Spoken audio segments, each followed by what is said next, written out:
मुलं काय किंवा मोठे काय चिकू खायचा कंटाळा करतात, तर त्यांना 2 मिनिटात आणि 3 साहित्य वापरून चविष्ट असा चिकू मिल्कशेक बनवून दिला तर ते आवडीने पितील।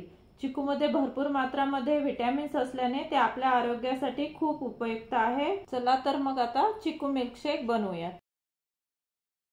इथे मी चिकू घेतले पिकलेले, हे एकदम जास्त पिकलेले पण नाही घ्यायचे आणि जास्त कच्चे पण नको, असे व्यवस्थित पिकलेले घ्यायचे। आणि इथे साखरेऐवजी मी इथे मिश्री घेतली आहे, पिठी खडी साखर आणि दूध।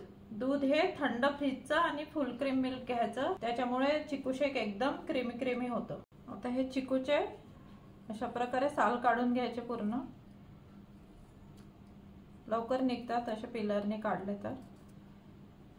असे कडकसरच एकदम पिकले नको आणि एकदम जास्त जर पिकले तर त्याला थोडा आंबटसर चव येते आणि एकदम कच्चे असले तर कडवट त्याचं चीक निघतं दूध, म्हणून असे पिकलेले व्यवस्थित घ्यायचे।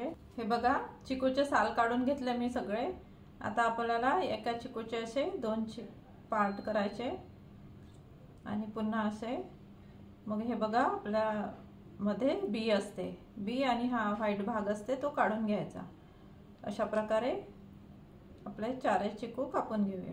हे बघा अशा प्रकारे बिया आणि मधला पांढरा भाग काढून घेतलाय आणि चिकू काप करून घेतलाय। हे बघा हे आपली पिठी खडी साखर होती ना, ते मी असे मिक्सरला फिरून घेतले। हे याचं 2 चम्मच पावडर झालाय।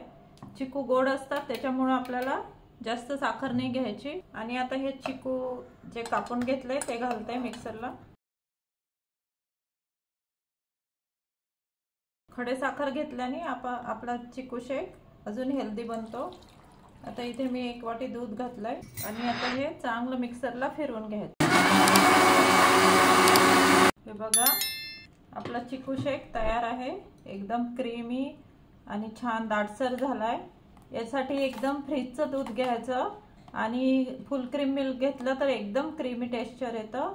आणि आईस वगैरे टाकला ना तर हे पातळसर होऊ शकतं, म्हणून आईस न टाकता शक्यतो फ्रीजचं दूध घ्यायचं।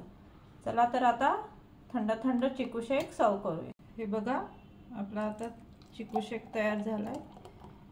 मार्केटमध्ये खूप छान फ्रेश चिकू आलेत आता आणि चिकू खायला मुलं बघत नाही, तर तुम्ही अशा प्रकारे चिकू शेक बनवून मुलांना देऊ शकता।